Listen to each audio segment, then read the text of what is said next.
The popular notion seems to be that marijuana is a harmless pleasure. But what are the potential adverse effects of marijuana use? That's not an easy question to answer. Most studies to date have been cross-sectional, or rely on self-reported health. Cross-sectional means a snapshot in time, so you don't know which came first. Are people sick because they're smoking marijuana, or are they smoking marijuana because they're sick? If you just ask people how they are, pot smokers may be like, "I feel great," even if they're actually suffering from some health problem. Few longitudinal studies have been done, meaning studies done over time using objective measures of health, until now. More than 1,000 individuals followed up from birth to age 38, testing associations between cannabis use over decades and multiple domains of physical health.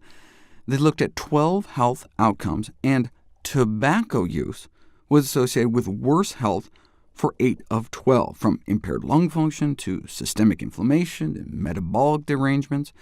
And cannabis use was associated with just gum disease. That's it? Cannabis use was unrelated to other physical health problems. Now, periodontal disease can lead to tooth loss, and there may be other dental health problems associated with smoking marijuana, but when cannabis is described as nefarious, the first thing to come to mind is probably not gingivitis. Is it possible that cannabis users are just living healthier than average lifestyles to counteract the effects of the drug, like eating more fruits and vegetables, or maybe drinking less alcohol? No, neither are pot smokers exercising anymore, and so the absence of associations between cannabis use and poor physical midlife health could not be attributed to any of these other things, so maybe marijuana is just not that bad. Heroin may increase your risk of dying. Cocaine use may increase your risk of dying, but no association was found between mortality and marijuana. Now, they did just follow these folks until age 38. To find out what happens after that, we need to turn to Sweden, where they recently published the longest study ever on cannabis and mortality. 50,000 men followed up to around age 60. About 30 years ago, when they first reported on this cohort, no significant excess mortality was found among cannabis users, or abusers, as they called them. But back then, these men were in their 30s, like in that other study. What happens when you follow them past middle age, when perhaps the health-related detrimental effects might begin to emerge? Those with a history of heavy cannabis use did end up having a significantly higher risk of death, a 40% higher risk of dying prematurely. But wait a second, I thought cannabis didn't kill.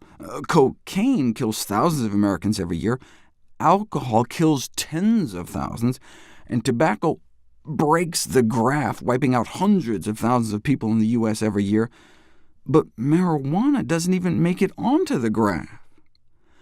But what they're referring to is that no deaths have been directly attributed to the acute physical toxicity of cannabis. So when some 19-year-old eats a cannabis cookie and then jumps off the fourth-floor balcony, the direct cause of death was the fall, but that doesn't mean cannabis didn't contribute. It's true that people don't directly OD on cannabis like you can with opiates, which can shut down your breathing.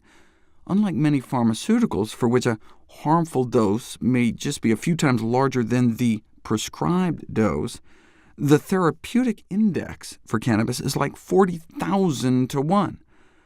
Does that mean you could smoke like 40,000 joints without ODing? No.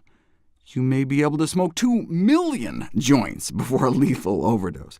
Cannabis use contributes more to disease than death, in part because people aren't injecting it. But the health-related harms of cannabis had never been quantified on a global scale until 2013.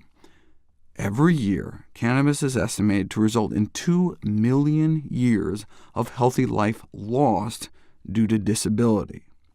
Now, this is tiny compared to 100 million or so years attributed to alcohol or tobacco, but still results in a lot of pain and suffering. But what about our gum disease study? I thought the only physical health problems were dental in nature. Well, they were just looking at a specific set of health problems. They emphasized that the periodontal problems are in addition to all the other potential issues, like increased risk of accidents and injuries, bronchitis, heart attacks, and strokes, possibly infectious diseases and cancer, as well as the mental health concerns. But in terms of as a more direct cause of death, marijuana may be suspected in maybe hundreds of deaths over an 8-year period, whereas a single pharmaceutical drug, Viagra, was involved in thousands.